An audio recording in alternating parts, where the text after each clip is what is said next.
In this video, we will use Microsoft Excel to create this column chart. The color of each bar is automatically based on the value of the student's score. To create the chart, we are going to follow these 5 steps. For me, the biggest challenge is preparing the data. After that, the chart comes together quickly.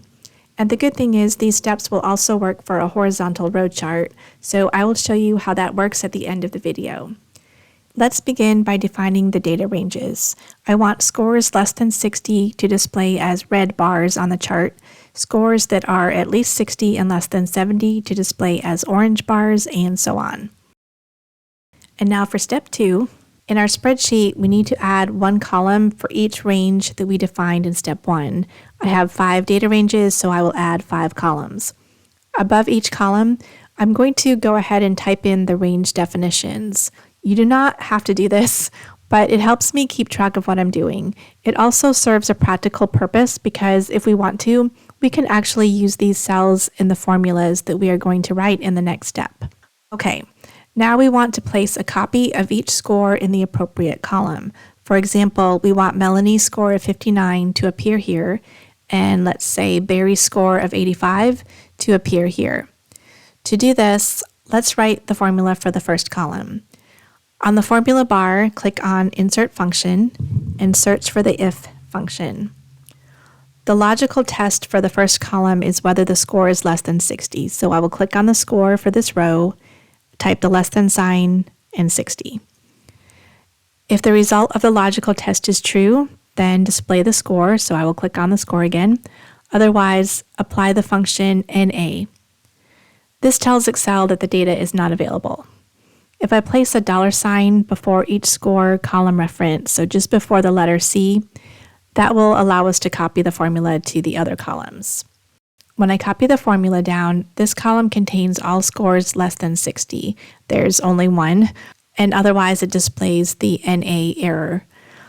Let's copy this formula to the first row of the next column, and then click on the Insert function to see the formula. We only need to change the logical test, which will check for 2 conditions, greater than or equal to 60 and less than 70. So let's use the AND function. Type AND, open parenthesis, click on the score, is greater than or equal to 60, and then type a comma. Click on the score again, is less than 70, and close parenthesis. The rest of the formula can remain the same. You can see how this is working. Let's copy this formula to the next column, and I want to show you there is another way to write the formulas using these values. So in the logical test, again type AND, open parenthesis, click on the score, greater than or equal to, and instead of typing 70, click on this value 70.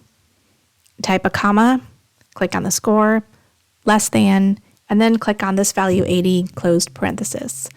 Make sure there are $signs before the C for the score like we did before, but I also need to add a $sign before the letter and the number of the other cell references, so they remain fixed when the formula is copied to other rows. The advantage of using this method is you can change the range values here, and the formulas will automatically update. If I change this to 75, Faith's score of 76 will no longer be in this column. So that's kind of cool, but I do not anticipate changing the ranges, so I'm going to enter the actual values. And of course, for the last column, the scores should be greater than or equal to 90.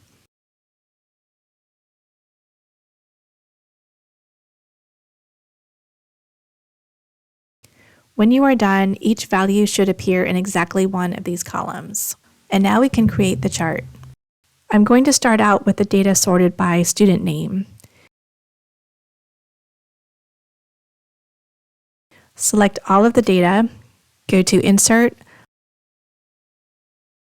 Clustered Column Chart.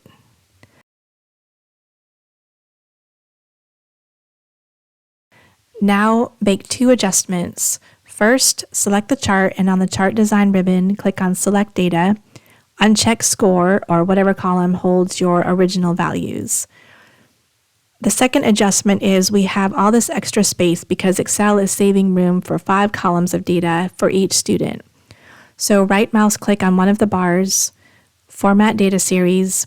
On the right-hand panel, adjust the series overlap to 100%. And then you can decrease the gap width so that the bars are wider if necessary. Let's add some quick formatting. Select the chart, change all the text to black, size 12, and then click the plus sign next to the chart and show the data labels outside end.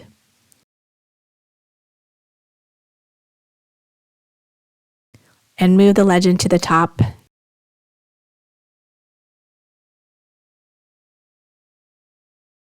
Remove the grid lines, numeric axis, and title.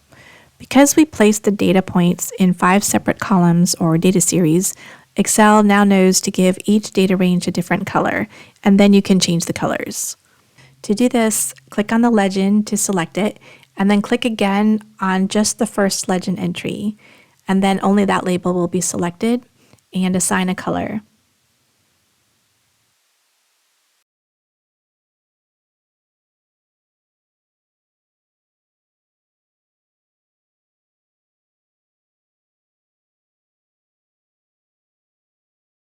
The chart is dynamic, so if I change Clay's score from 65 to 56, the bar color automatically changes. If we want to see the bars in ascending order, we can do this by sorting the data source.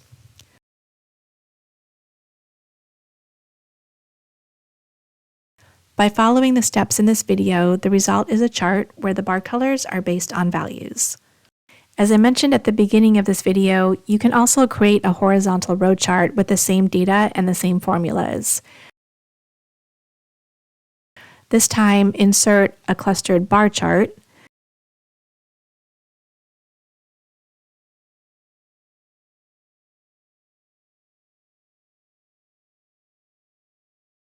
Go to Select Data,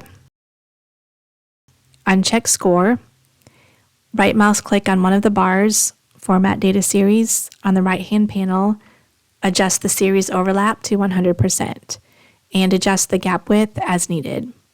Although the data source is still sorted in ascending order, this chart type, it sorts from the bottom to the top. If you want the bars sorted in the opposite order, you can select the category axis, right mouse click, Format Axis, and in the right-hand panel under Axis Options, check the box next to Categories in reverse order. And then I applied some of the same basic formatting as the first chart.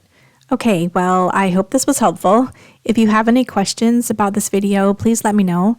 And if you enjoy learning about working with data, please consider subscribing to this channel.